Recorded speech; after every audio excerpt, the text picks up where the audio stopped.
హే friends, మీరు ఏదైనా ఇంటర్వ్యూకి వెళ్ళినప్పుడు మొదటగా what is the difference between synchronous and asynchronous గురించి డెఫినేషన్స్ చదువుకోండి. ఎందుకంటే ఇది జావా స్క్రిప్ట్ ఇంజిన్ అర్థం చేసుకోవడానికి చాలా ఉపయోగపడుతుంది. అండ్ ఇంటర్వ్యూస్లో కూడా వీటితోనే మనకి వార్తలు కూడా పెడతారనమాట. మీకు కామెడీ సెన్స్ ఎక్కువ అనుకుంటా. క్వశ్చన్ ఒకటి ఇచ్చారు, ఓకే, ఇక్కడ ఒక కన్సోల్ డాట్ లాగ్ పెట్టారు, ఒక ప్రామిస్ని ఇనిషియలైజ్ చేస్తున్నారు, అండ్ దీంట్లో ఒక కన్సోల్ డాట్ లాగ్ ఒక రిజాల్వ్ పెట్టారు అనమాట.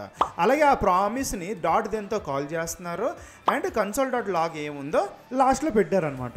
ఎప్పుడు అసింక్రనస్ కోడ్ అనేది మొదటగా ఎగ్జిక్యూట్ అవుతుంది అండ్ సింక్రనస్ కోడ్ అనేది లాస్ట్లో ఎగ్జిక్యూట్ అవుతుంది. ఇక్కడ మీరు చూసుకుంటే నాకు సింక్రనస్ కోడ్ ఫస్ట్ ఎగ్జిక్యూట్ అయింది, అసింక్రనస్ కోడ్ లాస్ట్లో ఎగ్జిక్యూట్ అయింది. అంటే ఓకే, ఇదొక సింక్రనస్ కోడ్ అనమాట. ఇది నార్మల్ ఫంక్షన్స్. ప్రామిసెస్ అనేది ఒక అసింక్రనస్ కోడ్, కానీ అది ఇనిషియలైజ్ చేసినప్పుడు లోపలే మనం సింక్రనస్ కోడ్ ఒకటి కాల్ చేసాం, అందుకే మనకు 1 వచ్చింది.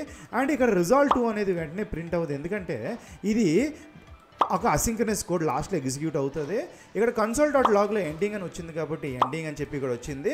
ఇప్పుడు సింక్రనస్ కోడ్ మొత్తం ఎగ్జిక్యూట్ అయిపోయింది కాబట్టి ఇప్పుడు అసింక్రనస్ కోడ్ దీన్ని రిజాల్వ్ చేస్తుంది అండ్ 2 అని చెప్పి వస్తుంది. ఓకే, సింక్రనస్ కోడ్ అంటే ఒక నార్మల్ ఫంక్షన్స్ మనం కాల్ చేయడం. అసింక్రనస్ కోడ్ ఏంటంటే like set time out, set interval, promises, dot then, call back functions, async, await, ఏపీఎస్ని కాల్ చేయడం, ఇలాంటివన్నీ ఉంటాయి కదా. సో నచ్చితే నచ్చిందని చెప్పండి. Thank you.